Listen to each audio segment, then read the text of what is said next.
to tell you that it's not a calm situation. It's maybe calm for you because you don't give a because you think you have the right to tell whoever you want to come in, but you don't. You said on the phone, I have the right to tell whoever to let in. No, you don't. You don't have the right to discriminate in this country. It's a crime. Right for reservation. On the basis of race. Do you? Do you? Yes or no? Do you? My brother, don't intimidate. This is what happened. Okay. This man right here, Tabiso, came in yesterday, okay? Right. Moments after Jordan came in. Moments after, okay? Your bouncer stopped him and said, why are you going in? Who are you going into? Okay? He said, why are you asking me? He said, you can't come in here unaccompanied without a white person. He said, what? He said, you can't come in here without a white person.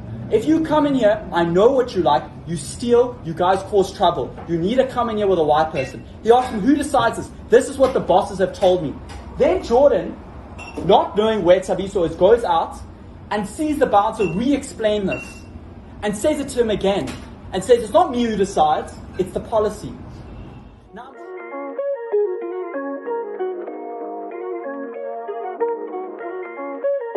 Ayo, culture. Good YouTube, it's your boy Fonzo. Welcome to another episode of Big Bear Podcast. If you haven't already, kindly like and subscribe to the channel. It's good to be back with another video. It's good to be back for more content. Yeah, taking my 90 days off, chilling, you know, getting the mind flowing, the creative juices going again. So that was the whole plan for me, you know what I mean? But anyway, without further ado, I'm not gonna go too much into it. Let us review, because, like, you know what, one thing I realized living in South Africa, as when you think that, okay, we live in a rainbow nation and everybody's supposed to live and coexist with one another and tolerate each other and be okay and be in sync with one another, things like this happen. Situations like this happen, and this, I think, there are, like, as much as we do see things going viral, there are many untold stories when it comes to situations like this. But anyway, without further ado, guys, I'm going to play the video and then basically give my review on it, and then yeah, man, let's go, let's get it. Lots more people that have experienced this. This is firstly a crime. I'm not done speaking. When I'm done, I'll give you an opportunity. It's firstly a crime in this country. Do you know where you exist? You exist in South Africa, where we have a deeply painful history. Secondly, blow up an institution like Hanks. You're known somewhere in the middle of nowhere. You can't. You will become like cliques overnight. You have protesters outside the door. Do you think this is all right? Is this the practice of the business? Is this how you've decided and instructed your bouncers to do? Speak. A video has gone viral on social media of Logan calling out the owner of the pub after bouncers refused the entrance of his friend Tabiso Danga because he did not walk into the bar with a white person. Yeah, you can't make this shit up, right? Logan said Danga had tried to walk into the bar a few moments after a friend was pulled out of the line by a bouncer. The bouncer allegedly told him that he was not allowed to enter a white person without a white person because your people steal and cause trouble, and that was the policy of the owners. When Logan found out the incident the next morning, he went back to the bar with his friend and demanded to speak to the owners. The viral incident was after one of the owners came to the bar. Logan confronted him. The pub was responded, claiming that he did not instruct staff to discriminate or deny entrance based on race, gender, and sexual orientation.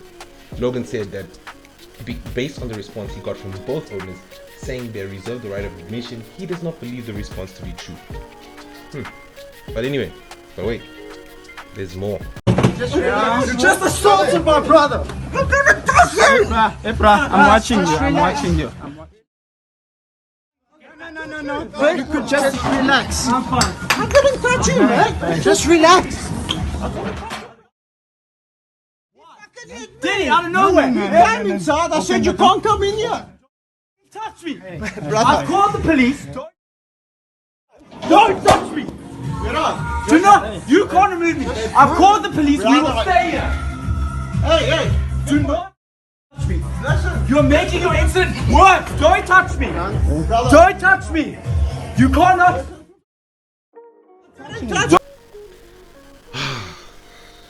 Okay, you know, there's a lot going on here, you know, when it comes to this situation, you know, because I think that based on what we saw in the video, and based on what I saw in the video, this is an owner not willing to take accountability. If anything, you cannot, I mean really, we've all gone out, we've all gone to a party, we've all gone to a nightclub when we see bouncers. Bouncers are strictly under the instructions of their owners or managers, what have you. You can't be, because the owner, literally, he's scapegoating, he's basically blaming the bouncer for all this. And he says, no, as a solution, I'll fire the bouncer. So we can just, you know, I see a lot of sweeping under the carpet vibes when it comes to this situation, because I think that, you know, knowingly, he said, oh no, we've been operating for 8 years and we haven't seen this. Let me correct this, or this is just my thought. These are situations, or you've had situations, you've just chosen to ignore them. You are discriminating against people of color, and that's the situation at hand. You couldn't even look at the guy. The guy had to tell you to look at the guy in the eye and apologize. But again, I say this is again to all white people, listen up guys, right? This is what using your privilege looks like, and I'm not here to pedestalize the guy. If anything, as a society, this behavior or this kind of confrontations when it comes to black people discriminated in the eyes of white people, it shouldn't be. It should be an automatic trait. This is something that all white people, or most white people, should walk around with. But this guy showed he showed great display. He showed a good display of what using your privilege looks like.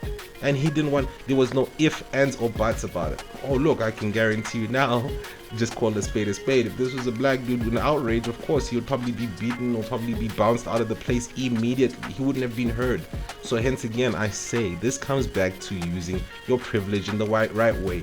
Like I said, not all heroes wear capes in this situation. But hey man, shout out to Chris Logan, man. You have you are the player of the week here, man. You're the man of the match for this one.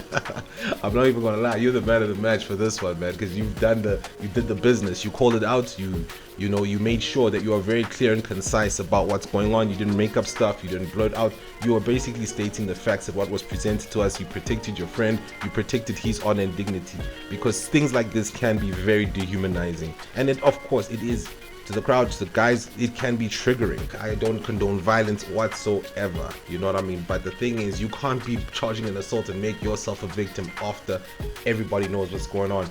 And as well, he warned you, as the guy, he said EFF will be at your gate in droves and will protest the hell out of you. And lo and behold, the EFF did exactly that. Unfortunately, luckily for the owners, they weren't there.